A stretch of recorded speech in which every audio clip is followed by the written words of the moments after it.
명품과 명품은 우리가 알아야 할 튼살 96가지. 명품이란 사전적으로 또는 명작이란 마스터피스라고 하며 매우 뛰어나거나 널리 알려진 물건, 예술작품을 말하며 호화상품, 럭셔리 굿즈의 관용적 표현이다. 사실 우리가 생각하기로 명품하면 관습적으로 고가 핸드백이나 화장품 아니면 하이힐 등 여성용 소비재를 생각하고 싶고, 아니면 구찌, 아르마니, 에르메스, 샤넬, 루이비통, 불가리, 프라다, 까르티에 등이 생각나기 쉬울 것이다. 하지만 필자 생각하는 명품은 다르다. 분장녀란 말도 있듯이 남성들은 명품을 좋아하는 여성을 좋아하지 않으며 오히려 사치한다고 싫어할 수 있다.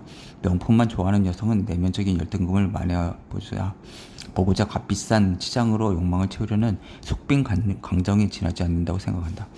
필자 생각으로 명품이란 희소성을 지녀야 하며 돈을 주고 살 수가 없는 것이어야 한다.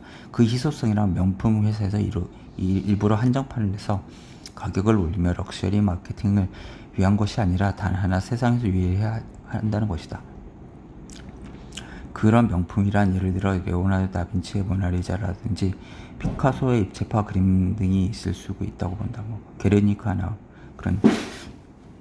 그런 그림이요. 물론 일반인들은 그런 고가 미술품이나 예술품을 구할 수 없기 때문에 이런 것들은 현실과는 아주 먼 이야기다. 또한 명품이란 상업적인 측면을 벗어나야 되며, 예를 들어 아무리 비싸더라도 돈만 주면 쉽게 살 수 있는 대상이 되어서는 안 된다. 그렇게 따지면 명품이란 것은 없을 것 같고 우주 너머에나 존재할 것 같다. 하지만 생각해보라. 글을 읽고 있는 당신이 바로 명품이 될 수 있는 것이다. 왜냐하면 이미 탄생의 순간에 몇 억대 1의 경쟁력을 뚫고 태어났으며, 정자로 봤을 때 그렇죠. 세상에 단 하나뿐인 희귀품이며 리미티드 에디션인 것이다. 별자는 기억은 안 나지만 어떤 책을 쓴 주부가 명품백 하나도 안 부럽고 자신의 몸을 명품으로 만들기 위해 노력했다는 글을 본 것 같다. 바로 이와 같은 생각이 명품 몸을 만드는 비결이다. 물론 명품 몸이라고 해서 완벽한 황금 비율에 맞는 예술품이나 꼭 육체적인 측면에서만 명품이 아니다. 우선 가장 중요한 것은 본인이 가장 소중한 존재라고 인식하며 운동과 식이 라이프 스타일의 균형이 맞게 사는 것이 제일 중요할 것이다.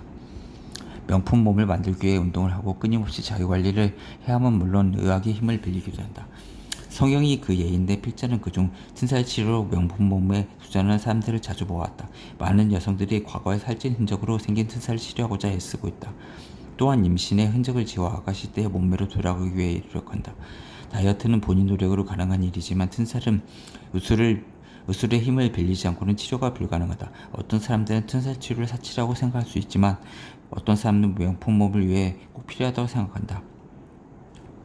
없어도 살아가는데 전혀 지장 없는 것이 명품이라면 튼살도 역시 아프지도 않지만 명품 몸을 위해서라면 치료가 필요한 것이다. 명품 몸은 사치일 수 있지만 자신을 사랑한다면 꼭 튼살 치료를 통해서 명품으로 만들어 보자.